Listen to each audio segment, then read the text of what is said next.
Una storia che continua a generare futuro. Una comunità di impatto aperta al mondo.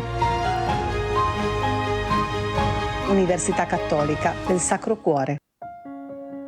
Una storia che continua a generare futuro. Una comunità di impatto aperta al mondo.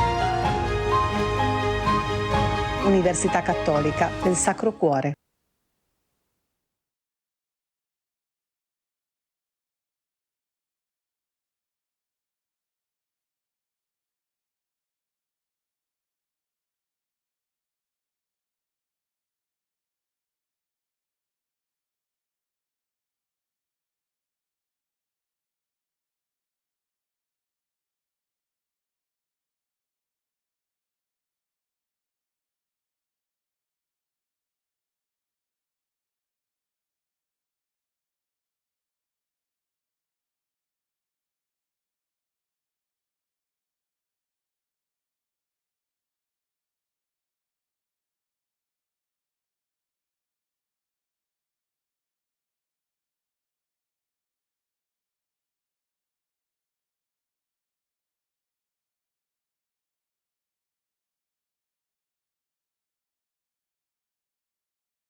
Questo è un luogo che genera dialogo, Qualcuno che si impegna, che si batte. che approfondisce la conoscenza e sostiene la fiducia.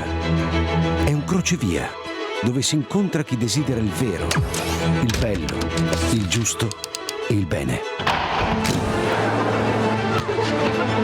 È una testimonianza di speranza nel cuore ferito del presente.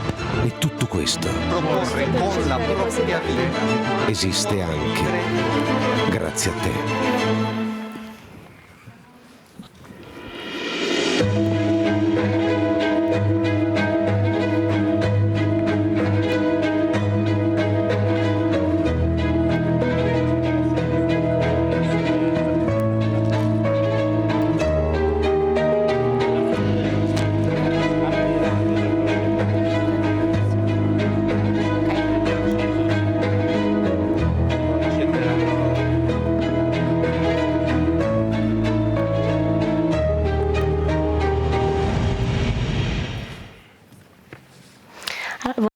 Buenos días a todos, bienvenidos.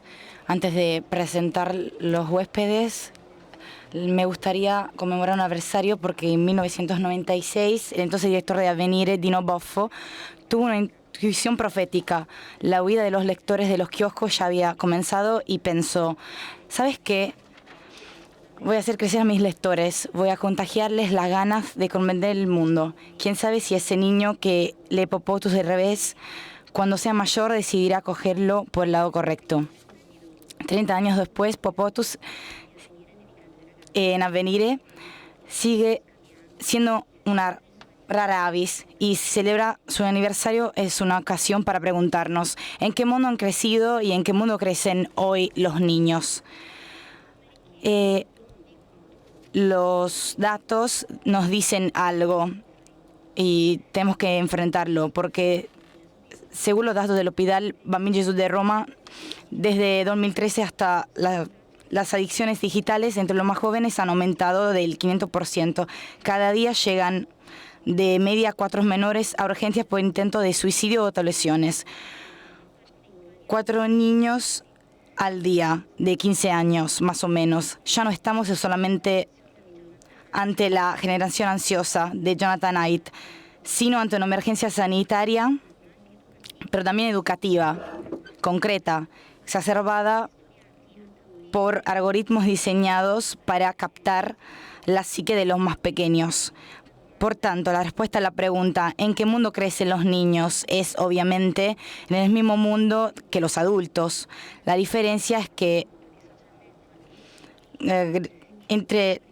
y gracias a las redes sociales, los más pequeños están expuestos sin filtros a las tragedias o al atractivo macabro de la crónica. Este es un punto de partida fundamental para quienes se ocupan del derecho de la información de los menores, es decir, los adultos, los padres, los maestros, pero también nosotros los profesionales, porque sabemos bien que la cuestión no consiste en poner a los niños a salvo de las malas noticias. El mar de la historia, incluso con sus imágenes más dramáticas, es una ocasión para hablar en casa, en las escuelas, del sufrimiento y del sentido de la vida, para decirles que existe un bien que no convierte la muerte o la desesperación en la última palabra. Y este bien no nace de la censura ni de una prohibición normativa, sino de afrontar la realidad juntos, acompañado por maestros. Hoy queremos comprender cómo se puede contar el mundo a los jóvenes sin atajos, sin endulzar la realidad, sin hacer que se enferme de cinismo o ansiedad y sobre todo sin dejarlos solos delante de sus pantallas. Y si lo preguntamos a 4 invitados que viven en este mundo del niño de la escuela, de la información, de las instituciones. Marco Girardo, director de Avvenire. Marina Terragni, garante de la infancia y adolescencia. Domenico Simeone, decano de la Facultad de Ciencias de la Formación de la Universidad Católica del Sagrado Corazón. Director de la Cátedra UNESCO Education for Human Development and Solidarity Among Peoples. Y Marco Erba, profesor escritor.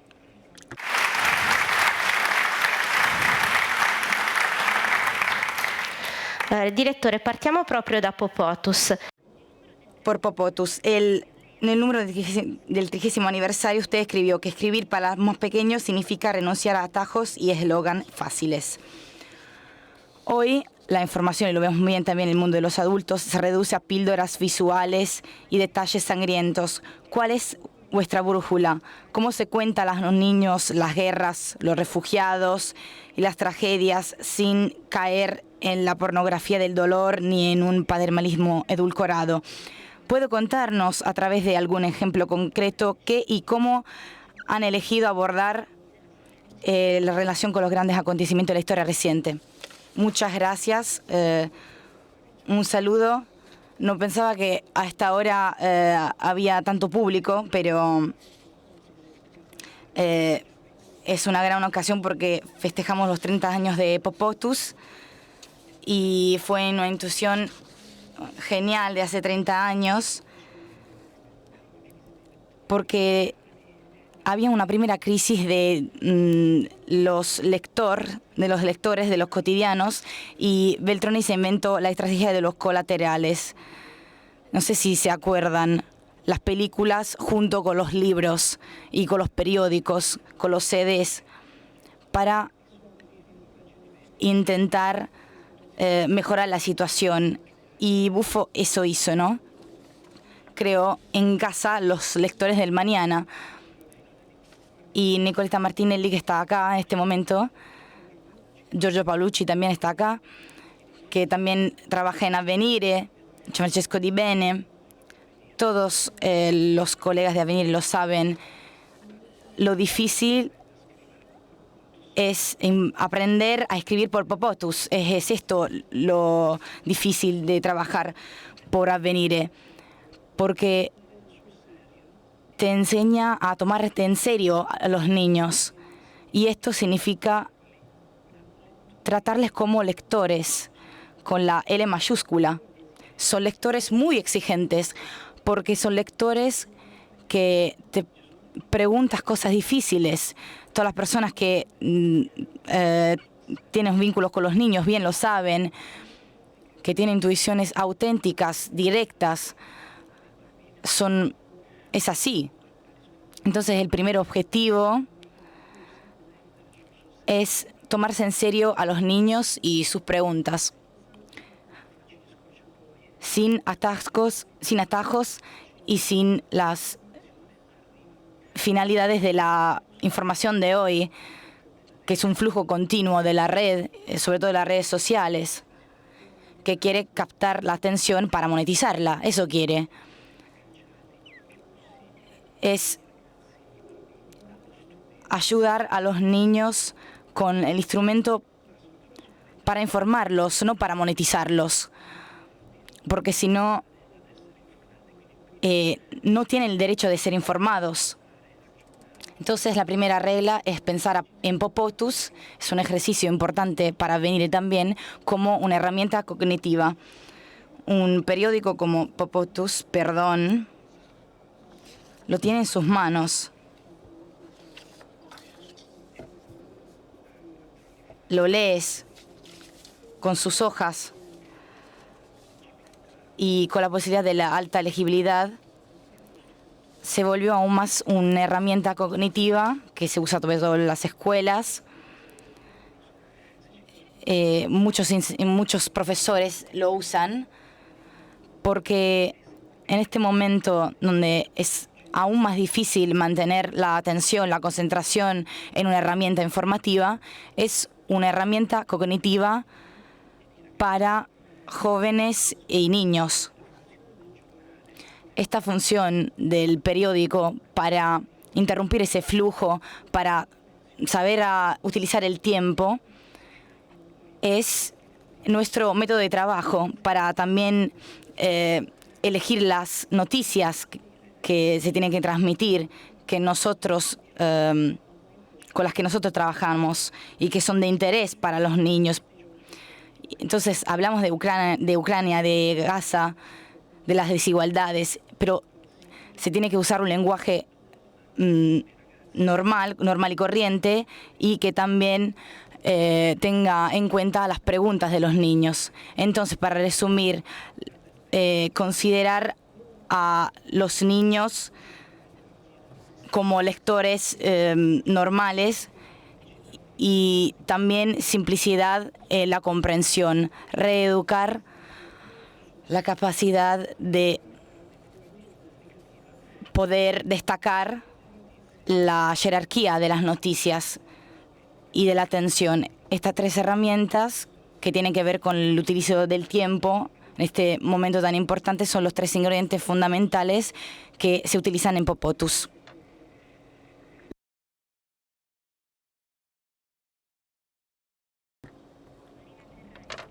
Marina Terragni, que la revista de la Autoridad Garante salió hace pocas semanas con un número monográfico dedicado a la escucha de los menores, reuniendo las historias de jóvenes muy diferentes entre sí que nos cuestionan profundamente, pero que también indican claramente un camino que recorrer.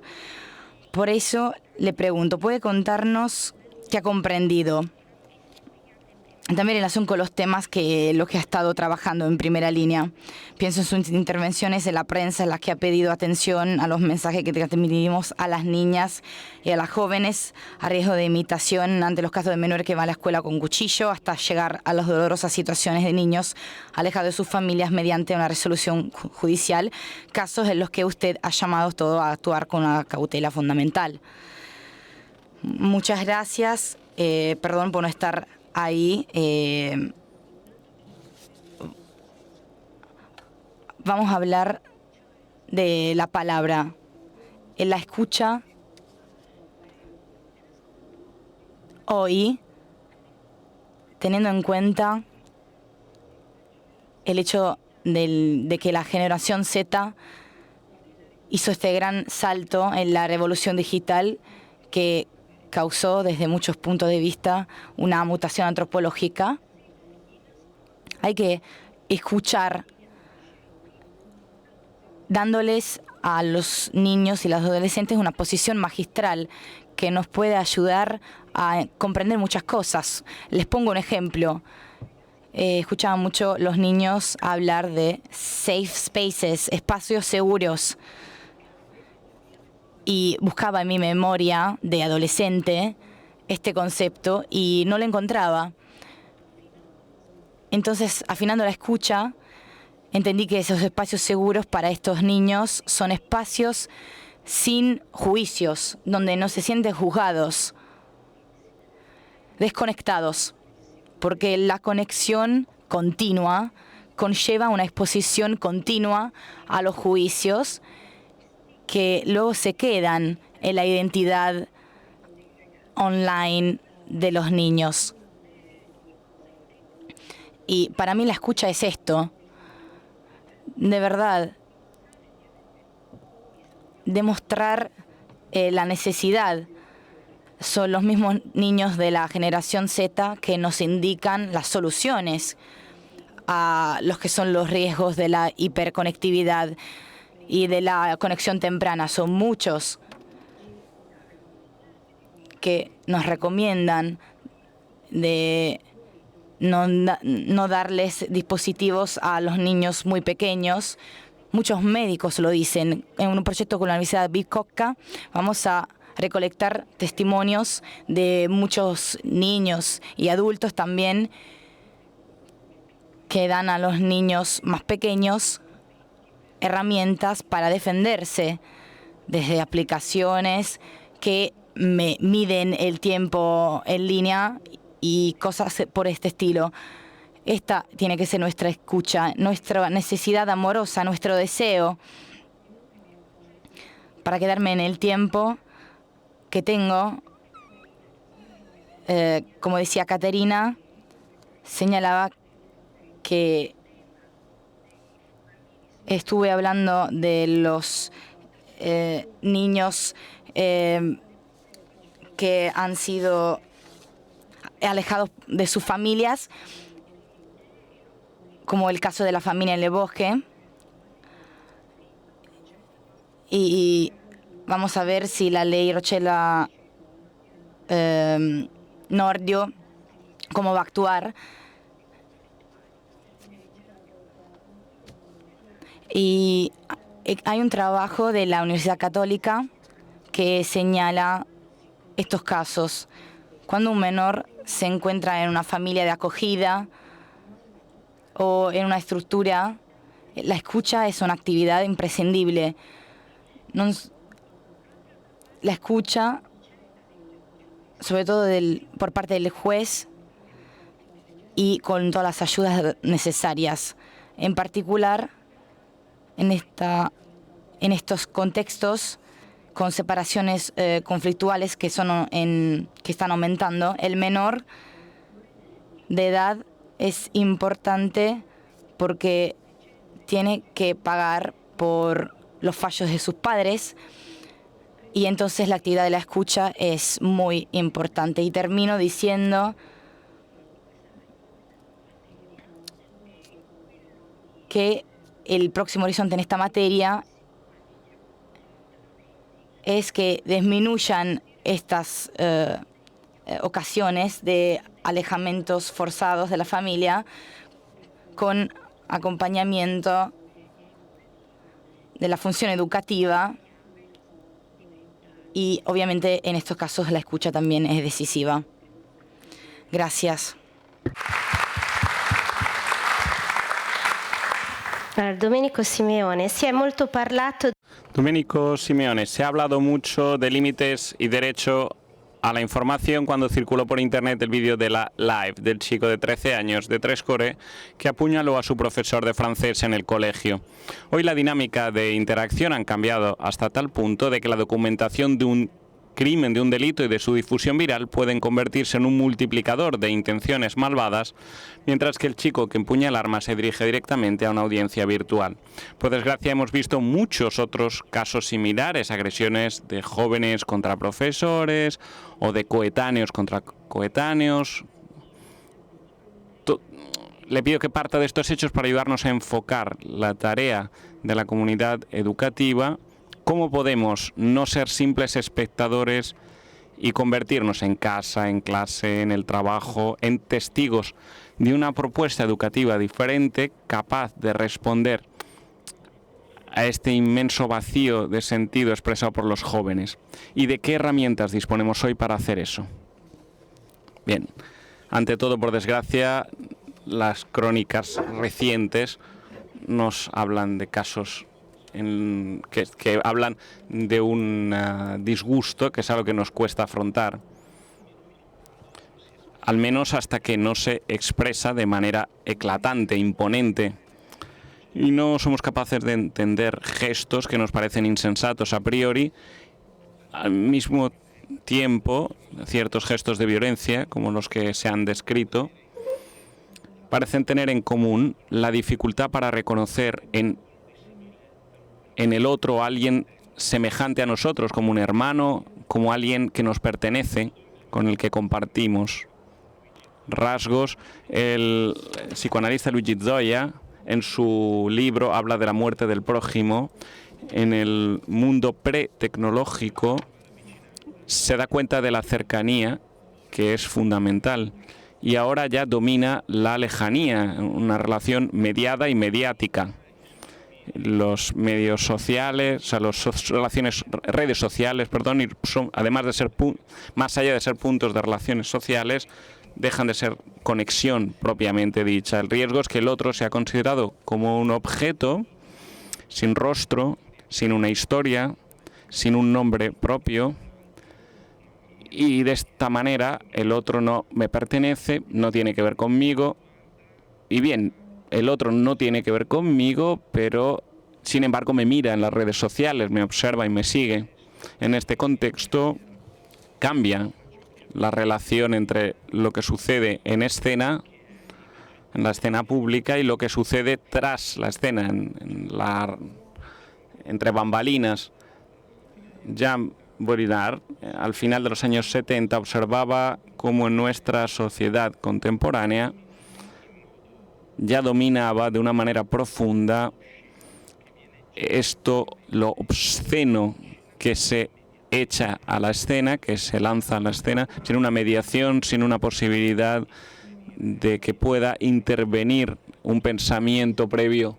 Y todo esto se exhibe con un exceso de visibilidad y una implosión de sentido. Y en esta hiperrealidad mediática, la cancelación, eliminar entre el objeto y la imagen que de él se hace, anula el significado. Y esto es lo que sucede para muchos adolescentes, y les hace difícil poner a su pensamiento como mediador entre lo que actúan y lo que piensan que sucede. Se destruye al otro con la idea de eliminar el dolor, con el sueño de eliminar el dolor, y esto no es lo que puede suceder verdaderamente. En este contexto tenemos que volver a aprender la capacidad de aproximarnos al otro, dejarnos acercar y sentir al otro como alguien que tiene que ver conmigo. El otro no es una amenaza, sino nuestra posibilidad de salvación, y a través de la relación con otro podemos crecer y podemos convertirnos en adultos. El espacio interpersonal es el lugar en el que puede acontecer un auténtico encuentro educativo, pues es un espacio que ya es de propiedad de un sujeto, si bien sea de relación entre sujetos. Podemos decir que es el espacio de la novedad, donde se construye, digámoslo así, el nosotros. ¿Cómo podemos acercarnos al otro, hacernos cercanos? Bueno, el Evangelio de San Lucas nos habla de manera muy emblemática. Creo que tenemos un pequeño manual de cómo podemos acercarnos al prójimo Recuerdo brevemente, si bien es una crónica que todos conocéis, el samaritano, a diferencia del resto de personas. ¿Qué pasa? Vio a la persona que estaba en necesidad, y mirar es diferente del simple ver.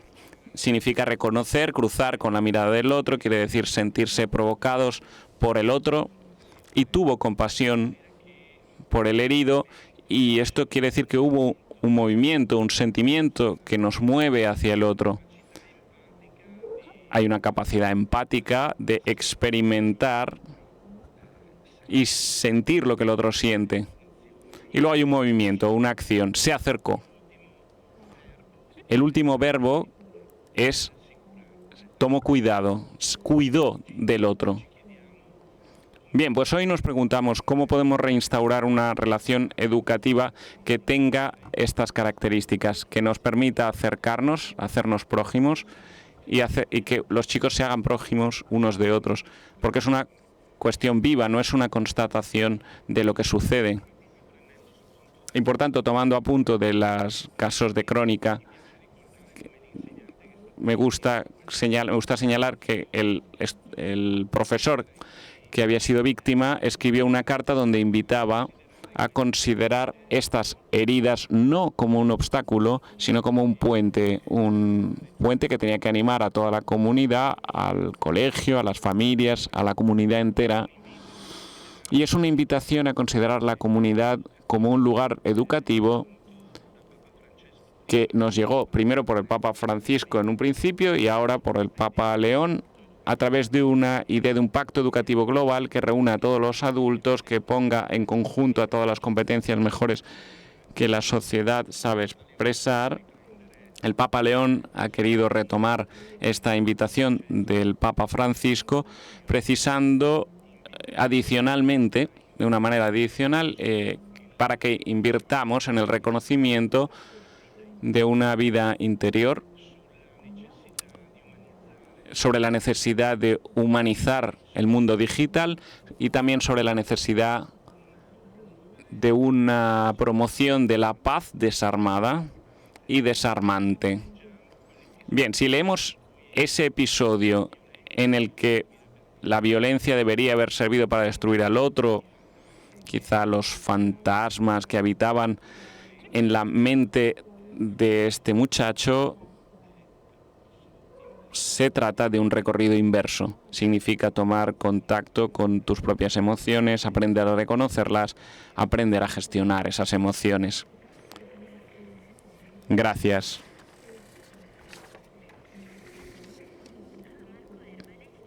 Marco Erba, usted está dedicando su vida a los jóvenes como padre, como autor de novelas para chicos y como profesor.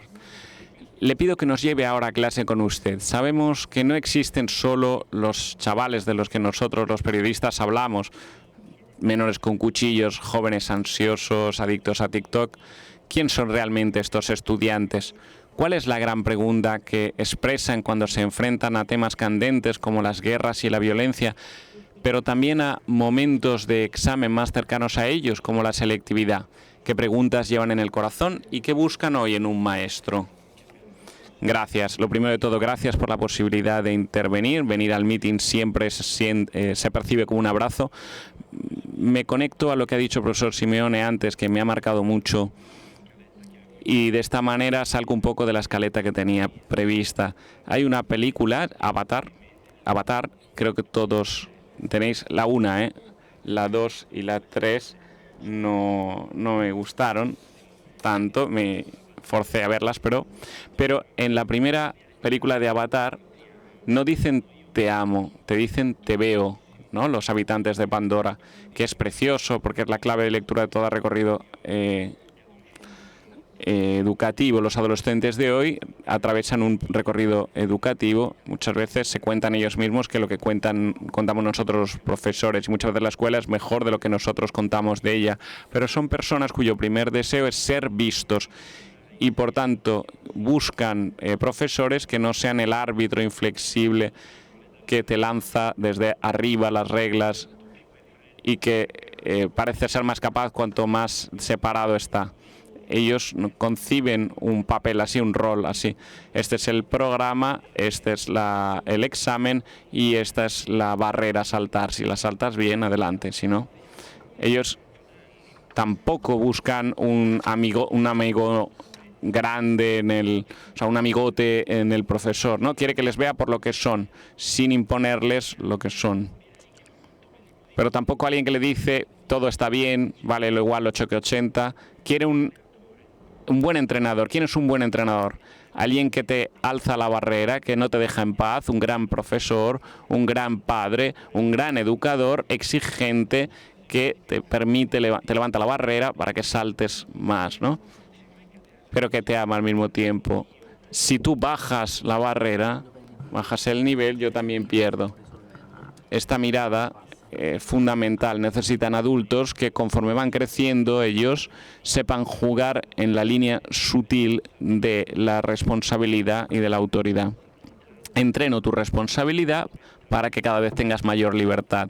Y por aquí a un chaval se le educa cuando aprende a caminar y se le lleva por la mano, lleva de la mano. Cuando mi hijo pequeño, Pedro, cuando mi hijo pequeño Pietro, sacó de la lavavajillas un cuchillo y salió diciendo soy Darth Vader, yo se lo quité y él lloró porque necesitaba que alguien lo guiara, ¿no? Yo paso de ser un guía a un consejero.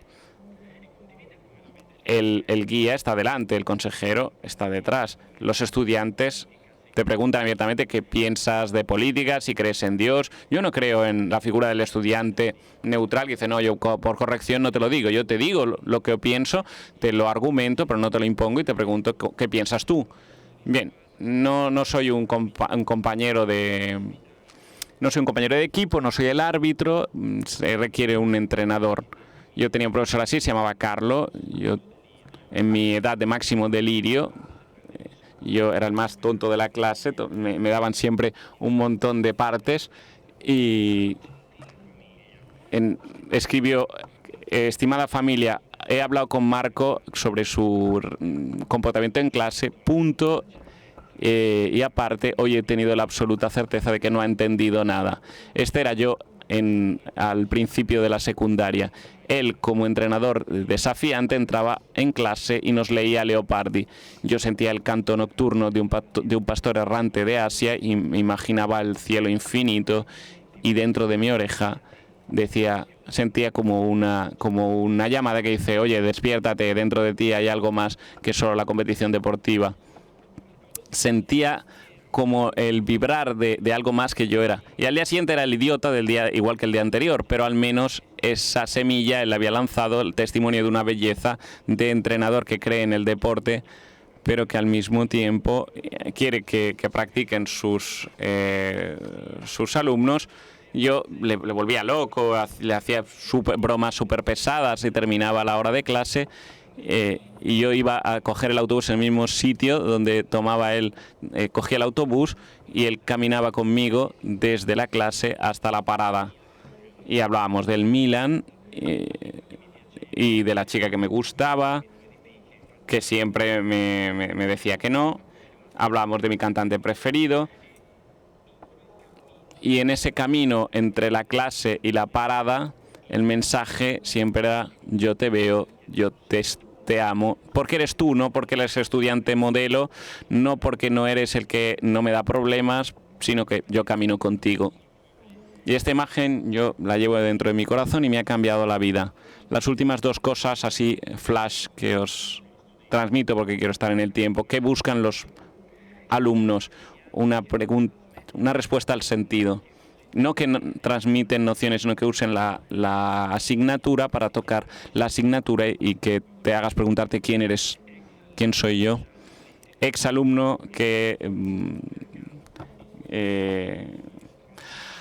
ha suspendido y yo me lo encuentro en una cafetería donde he ido a tomar el café y me dice, no, el instituto técnico no era para mí, así que ahora soy pastelero y me ha cambiado la vida. ¿Sabes por qué? Porque cada pastelito que hago yo me digo, alguien lo va a comer en una fiesta y entonces pongo todo mi corazón en ello porque participaré a esa fiesta. porque yo estaré en esa fiesta a través de mi pastelito. Yo me he conmovido. La vida es quién soy yo, qué puedo dar al otro, al mundo que me rodea. Y un electricista dice, yo hago todo lo mejor que puedo, mis impactos, mis circuitos eléctricos, porque seguro que salvarán la vida de alguien. Lo más importante no es la fama, lo que más cuenta en la vida es la dimensión del don. La ultimísima cosa que quiero deciros en 20 segundos, mis alumnos, tiene razón el director, no buscan la simplificación sino el sentido crítico. Quieren profundizar más allá del eslogan, de las banderitas, de nuestro debate extremadamente polarizado sobre muchísimas cuestiones nuestras e internacionales, y por tanto buscan la pregunta que va más allá de la complejidad y que se convierte en un punto exclamativo fuerte, un punto exclamativo desafiante.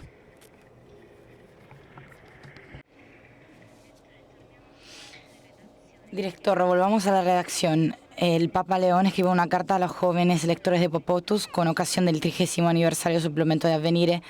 Escribe el Papa: ser como niños no significa volver atrás, sino conservar una clave para ver lo esencial de cada cosa, para encontrar respuestas sorprendentes incluso a las preguntas más difíciles. Quizás solo mirando los ojos perdidos de los niños ante la barbarie de la guerra podamos convertirnos. Volver a aprender a mirarnos a los ojos y a mirar el mundo con ojos puros. Y también, dirigiéndose a los adultos, ustedes son testigos de cómo los niños nos educan mientras nosotros los educamos y de cómo debemos protegerlos de una idea inhumana de la información y de la educación. Todos, especialmente hoy, en la era digital y de la inteligencia artificial, necesitamos una educación permanente. Y para seguir siendo humanos necesitamos preservar una mirada infantil sobre la realidad. Una tarea nada sencilla. Quería preguntarle si puede contarnos con ejemplos prácticos cómo se traduce esta tarea en su trabajo cotidiano y qué implica en términos de responsabilidad en el diálogo con sus pequeños lectores, pero también con toda la comunidad educativa que Avvenire consigue mantener unida. Padres, profesores, periodistas, expertos y hombres de iglesia, desde el sacerdote de frontera hasta el sucesor de Pedro. Caterina, la carta del Papa para los 30 años de Popotus fue una de las experiencias más lindas que viví junto con mis compañeros en estos años en Avvenire, porque él entendió todo, lo entendió todo, porque para nosotros Popotus es muy importante, lo decía muy bien Marco y el decano. Nosotros de verdad le tenemos cariño a los niños, no solamente porque son lectores del futuro, porque son nuestro futuro, son el futuro de todos. Entonces, detrás de esta carta del Papa, él recuerda de cómo ellos son los custodios de la belleza del mundo y pueden ayudarle a los adultos, a nosotros, a volverle a dar un poco de belleza a este mundo tan gris.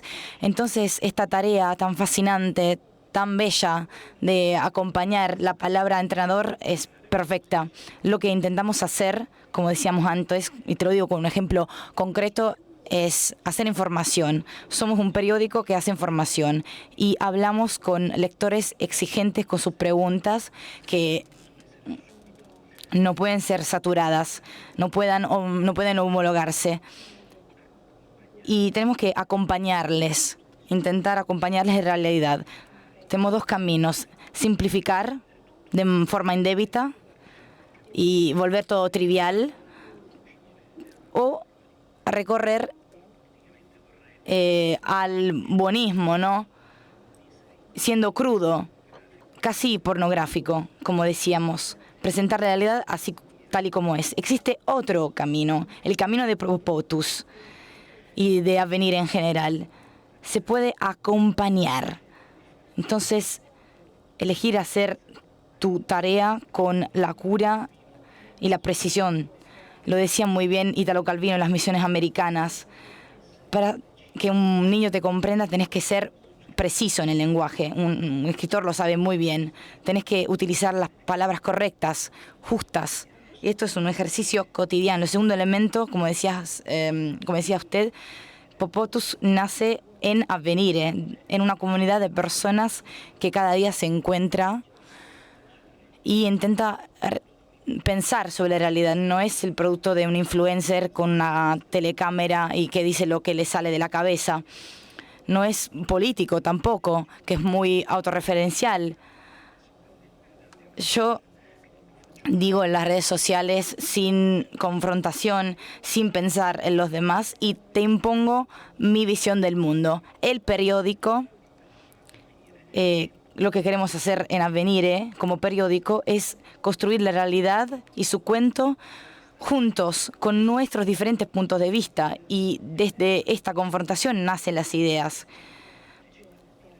Nicoletta, por ejemplo, participa en el periódico cada día y hablamos de actualidad, de católica, y de este intercambio de ideas nacen las ideas de Popotus, para Popotus y para el periódico. Es un laboratorio artesanal. Hacer información con un cotidiano hoy significa volverse artesanos. Utilizar el intelecto, el corazón, las manos, la confrontación, el diálogo. Y son cosas que si no haces dentro de tu comunidad de trabajo, no vas a ser capaz de producirlo afuera de tu cotidiano. No sé si miran a los cotidianos de hoy, no hablo de las redes sociales y de los influencers, no, que hacen otro trabajo. La información muchas veces es autorreferente.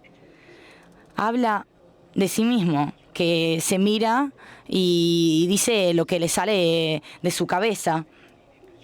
Sobre todo si quieres hacerlo con los niños, de escribir el mundo, tenés que hacerlo mientras construyes en el cotidiano la narración cotidiana de los hechos. Ahí sí tenés la tarea de restituir, como en la invitación que nos hizo el Papa, la capacidad de contar la belleza del mundo. Pero ahí sí ves que también en realidades más dramáticas, como en las realidades de la cárcel, Giorgio también escribió mucho sobre esto, para los niños y para los adultos. Puedes hablar de la cárcel, que es algo dramático, sobre todo en Italia en este momento, también a los niños, y ahí encontrando las posibilidades de bellezas que existen en el mundo, porque al final esto es nuestra tarea, comunicar, además de las dificultades, su belleza, y hacerlo con los niños es una de las tareas más lindas de todo el mundo.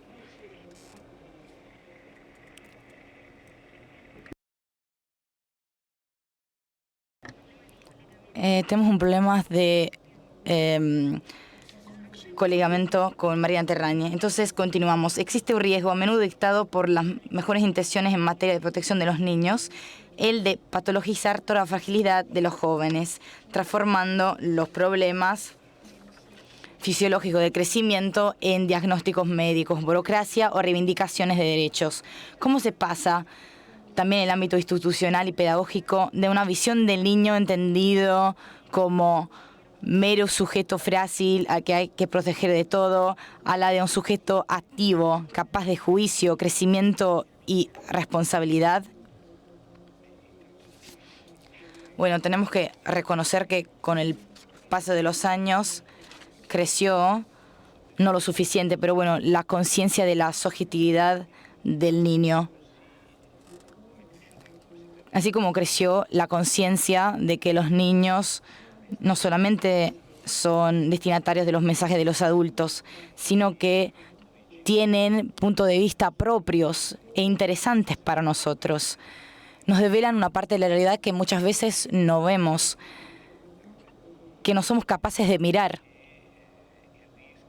Es verdad que el riesgo de una excesiva patologización de las dificultades está a la vuelta de la esquina, y eso significa y conlleva el riesgo de insertar todo en una dinámica de tipo sanitario y también de un efecto iatrógeno.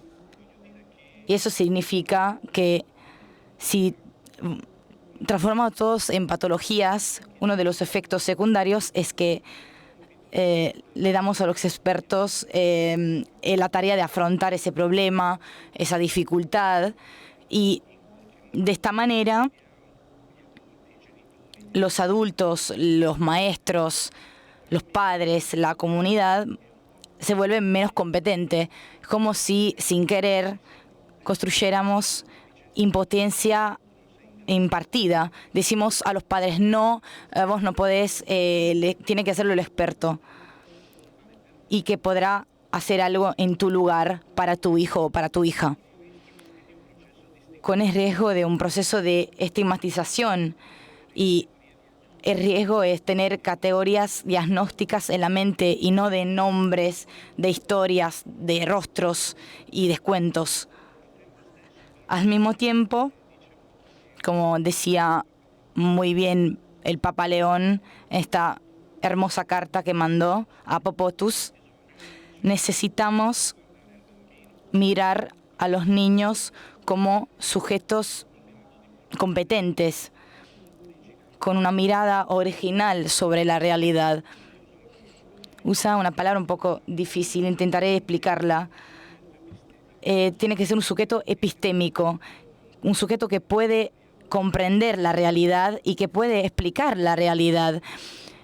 Hay experiencias muy lindas de Philosophers for Children, donde los niños, con sus cuentos, su manera de leer, de interpretar la realidad, nos ayudan a construir un pensamiento diferente. Y para poder hacerlo, necesitamos aprender a conocerla en la infancia. Hablamos antes de la importancia de la escucha. Entonces, la invitación que se nos dio es el de recorrer un viaje en la infancia para entender el misterio que cada niño conlleva consigo. Son estas miradas no contaminadas que nos permiten ver lejos, más allá. Un proverbio africano dice que un padre debería llevar a su hijo en la espalda para que su hijo pueda ver más allá que su padre. Entonces esta es la realidad, una actitud que pone al adulto en una posición incómoda, porque el adulto no puede controlar lo que pasa, lo que ocurre, y no puede explicar el misterio de la infancia, pero de aquí puede nacer esa escucha tan auténtica que nos permite descubrir novedades. Matthias Jung, filósofo y psicoterapeuta, escribía: el misterio de la infancia es un prodigio. Nosotros, los adultos, no deberíamos destruirlo. Lo que llamamos educación muchas veces significa que nos llevamos a los niños en nuestra vía, en nuestra dirección, los arrastramos y no les consentimos recorrer la línea curva que es su vida. Entonces la educación debería dejarle su espacio a los niños, exactamente como hace Popotus a esta mirada de la infancia. Y recorrer esta ruta para cada uno de nosotros significa también empezar un recorrido crítico de reflexión, como decía el director poco antes, que pasa de la capacidad del adulto de darle espacio. Me gustaría concluir, si me lo permiten, leyendo algo de Gianni Rodari, que quiere ser un augurio para Popotus, el de quedarse de esta forma. Gianni Rodari decía: un señor maduro con un oído acerbo, un día había un hombre con un oído acerbo, una oreja a mala. Y entonces me quedé cerca de él para ver el fenómeno. Señor, usted tiene cierta edad. ¿Y qué es lo que hace con su oreja verde? Bueno, sí, estoy viejo. De joven solamente tengo este oído. Me sirve para entender las cosas que los adultos ya no escuchan. Escucho a las nubes, a los ríos, a los niños, cuando dicen cosas que a un oído maturo parecen misterios. Eso dijo el Señor con el oído a malo. Entonces esto es lo que me gustaría que nosotros los adultos nos quedáramos con un oído a malo para poder escuchar a los niños. Marco Erba, usted escribió Scintille de Bellezza, 30 historias para educar a la esperanza en las escuelas. Sobre temas relacionados con la escuela, la educación y la literatura. Hablar de esperanza significa no detenerse únicamente en las malas noticias, sino, como dice el Papa, buscar esas buenas noticias que nos animan y que nos ayudan a preservar lo esencial de los primeros años de vida. También a usted que le pido, que antes hablaba de entrenador, que nos cuente que elige llevar a los jóvenes a través de sus libros y de su trabajo en clase. ¿Cómo se cuenta hoy la esperanza? Y hay historias que hayan impresionado precisamente a sus alumnos. Sí, es difícil dar una receta porque los profesores, como ser actores, tienen que improvisar según el público que tengan delante, o como los surferos que tienen que surfear las olas según vienen. Cada clase es diferente de otra y cada estudiante es diferente de otro. Pero bueno, algunos consejos todavía puedo daros, intento compartiros algunas al paso. Para hablar de la esperanza tenemos que recordar ante todo nosotros mismos que hay una palabra que es lo contrario de felicidad. Todos deseamos la felicidad y el contrario de la felicidad es, a mi entender, en nuestros días la perfección. Redes sociales, TikTok, todo. Tienes que tener una serie de seguidores, tienes que ser el primero en todo. El mito de la prestación, de la perfección, es absolutamente intoxicante, a mi entender. Y en ocasiones se cuela en la escuela para hacer un poco de polémica. Las clasificaciones en Eduscopio, en realidad medir la media universitaria de un estudiante nos habla de la calidad de la escuela superior de la que viene. ¿Es solo esto? ¿O hay algo más? El mito de la prestación del número. Yo escribí un fragmento en Avenir, que se puso como editorial también, dándome la confianza, algo que me dejó sin palabras, sobre los chicos que acuchillaron al chico de 20 años en Calle Como. Y yo me pregunto, ¿no hay un vínculo entre el hecho que, como yo milanés de denominación de origen, que apunta mucho sobre el número, el dato, la prestación, el aumento del self-carting, los chicos que se cortan o la violencia juvenil no tienen que ver también con esto?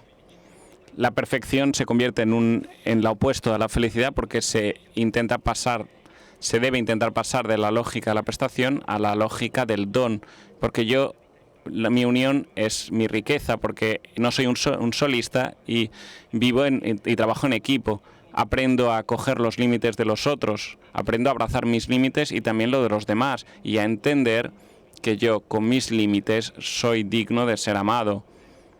Estamos en un contexto cristiano, aquí en el meeting. Dios es amor. Hay un amor más grande que te abraza. Tú eres una criatura y vas bien, eres correcto como eres.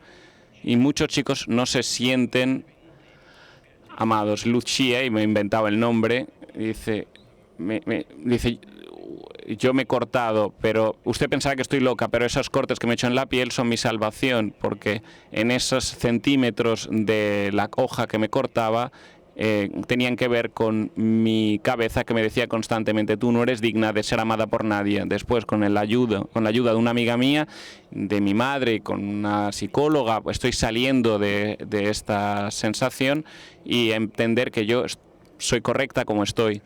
Esta buena noticia verdaderamente sabe que impulsar, que hay un amor más grande que te hace digno de ser lo que eres, tal cual eres. La segunda idea que me gustaría compartir con vosotros es: tenemos que cultivar una mirada, y aquí os cito a mi mayor modelo absoluto, que es San Juan Bosco, Don Bosco, conocido por todos. Yo llevo tiempo en los salesianos de Don Bosco y de Niccolò Machiavelli, que es un mito es una gran figura de la literatura renacimental. Intentad medir el príncipe por completo. Dice, todos te miran, todos te temen en cuanto pueden, porque temen al amor.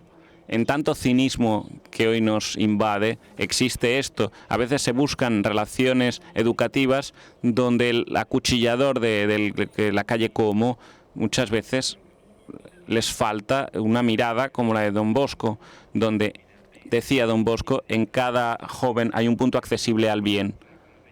Y en mi colaboración con Avenire se da esta idea, ¿no? En cada persona hay un brillo de luz que tú tienes que encontrar. Más Don Bosco, menos Machiavelli.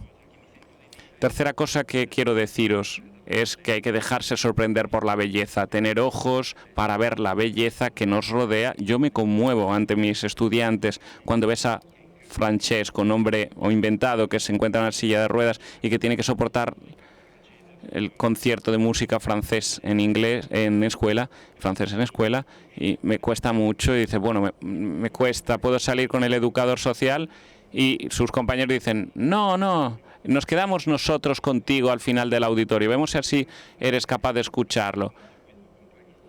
Él va al fondo y les veo que cantan juntos, estos chicos, junto con el chico que está en la escuela, en la silla de ruedas, y entro en la escuela varios días, y después que va en silla de rueda, que va por la pista de bicicletas, que va con sus dos compañeros que se habían quedado con él porque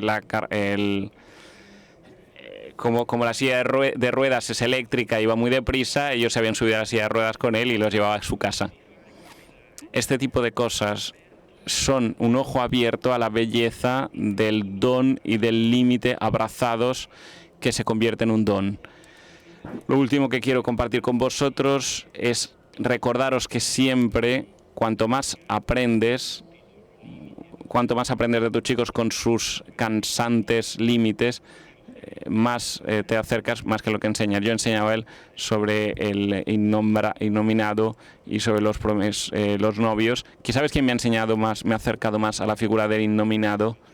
Una chica de Europa del Este que con su lenguaje manzoniano, que yo amo, que con cierto esfuerzo y dificultad, yo hago todos mis discursos sobre la conversión, el cardenal Federico, el modelo de el Padre Misericordioso, que el 50% de mis alumnos no tienen ni puñetera idea de lo que estoy diciendo, y yo estoy de acuerdo con él, pero bueno, son 20 años que enseño esto, pero me preguntan, bueno, el innominado no se convierte cuando encuentra al cardenal Federico, se convierte cuando ve al Lucia que sufre, se acerca a ella y le tiende la mano, porque tomando cuidado de su fragilidad, verdaderamente cuida de la fragilidad que está dentro del propio innominado.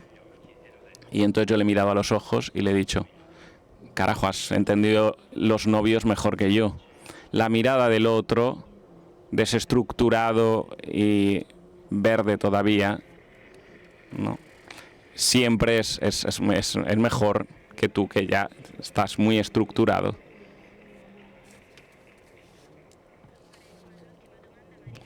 Me gustaría hacer la última pregunta a Marina Terragni, con la que hemos recuperado la conexión.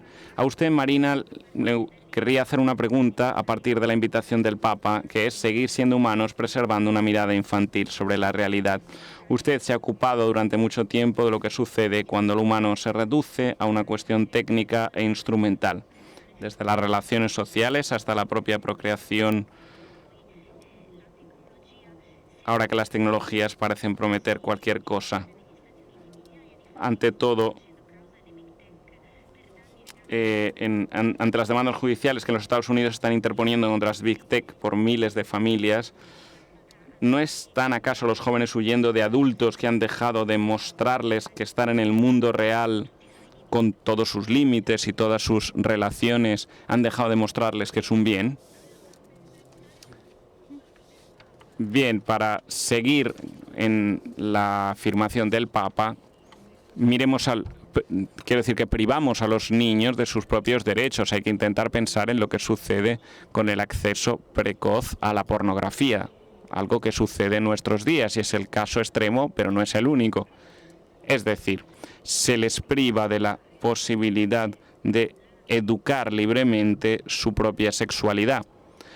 Por otro lado, surge, y creo que esto es una interpretación de mi propia interpretación de este reclamo del Papa, que podemos prolongar de manera infinita a un adolescente, yo como responsable, se habla de adolescencia, ¿no? Adolescencia, porque el centro parece ser un individualismo sin límites en el adulto. Y esto lo comento con un terrible episodio que he leído esta mañana en el periódico de este señor japonés que estaba escalando el monte Fuji con su hijo de 17 años. El hijo dijo: me he cansado, no quiero seguir, y él le ha dejado ahí, lo dejó a mitad de camino con una barrita de proteínas y ha seguido por su camino. ¿Qué quiere decir? Que su empresa individual, su objetivo individual, contaba más que la relación con su hijo. En el último medio siglo, el baricentro humano se ha desplazado progresivamente de la centralidad de las relaciones a la obsesiva persecución de uno mismo, del sí, que se declina en un derechismo exasperado, una exageración de los derechos. Se ha hablado, alguien ha comentado, habla del tercer mundo de las relaciones, en una soledad destructiva en la que nosotros mismos nos perdimos. Se ha llevado a cabo la profecía de un gigante del pensamiento no suficientemente considerado, Ivan Illich, que decía que llegaría el neutrum económico, un individualismo absoluto cuya capacidad de consumo viene exaltada justamente por la fragilidad de las relaciones. Por tanto, tenemos que trabajar mucho, a mi entender, en el concepto de las relaciones de interdependencia recíproca y sobre el cuidado y la atención que cada átomo del ser humano son dos en la relación y no uno solo, y estos son los principales testigos, porque en esto son maestros, porque hasta el cumplimiento del proceso de separación que se cumple en el tercer año de vida, se impone un nosotros, cada uno de nosotros, niños, que hemos sido niños todos, está encantado de ser una totalidad con su madre. El átomo del mundo en el inicio de nuestra vida es ya relación, y en particular relación materna. Sin esas relaciones los niños no crecen, no prosperan y no evolucionan. Y por tanto, permitidme que os lea en esta clave la afirmación del Papa. Sobre todo, hace falta tener la relación en el centro de nuestra humanidad. Como ya se ha dicho antes, el espacio de la novedad, el espacio del cuidado, de la relación. Dos como unidad de átomo del ser humano. Y estos son los conceptos en los que tenemos que trabajar.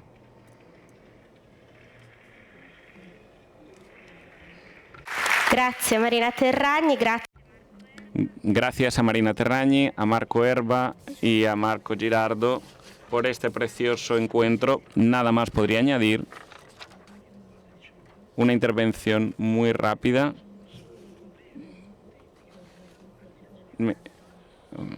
En el Villaggio Ragazzi, en el Aldea de los Niños, podéis encontrar un número de Popotus, podéis cogerlo gratuitamente, y también un extracto de los derechos de los niños, con extractos de Simeone, Marco Erba, de Domenico Simeone, de Marco Erba y de muchos otros que han escrito aquí. Más allá de Popotus y de los libros, a lo largo de el pabellón de exposiciones encontráis stands con el corazón rojo, donde podéis sostener al mitin y seguir construyendo estos lugares de encuentro y belleza de los que estáis participando, y también gozar de los beneficios fiscales que el hecho de que el mitin de Rimini sea un ente del tercer sector permiten detraerse en la declaración de la renta. Gracias.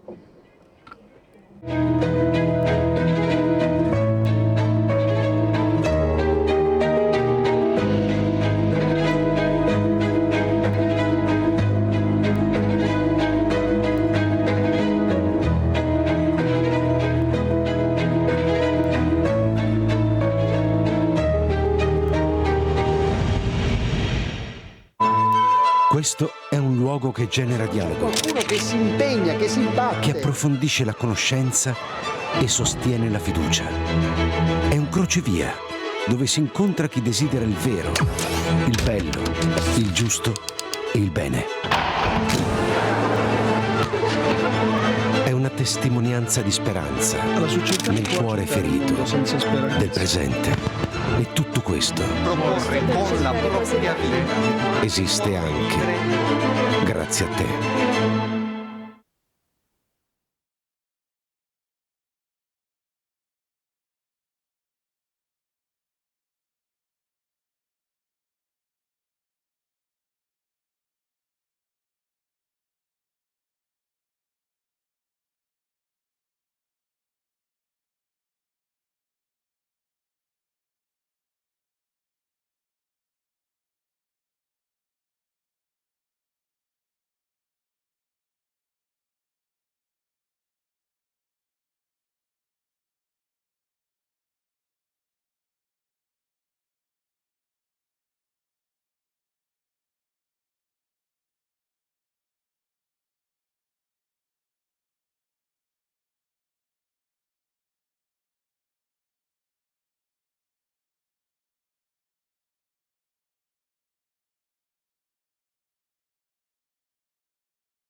Una storia che continua a generare futuro.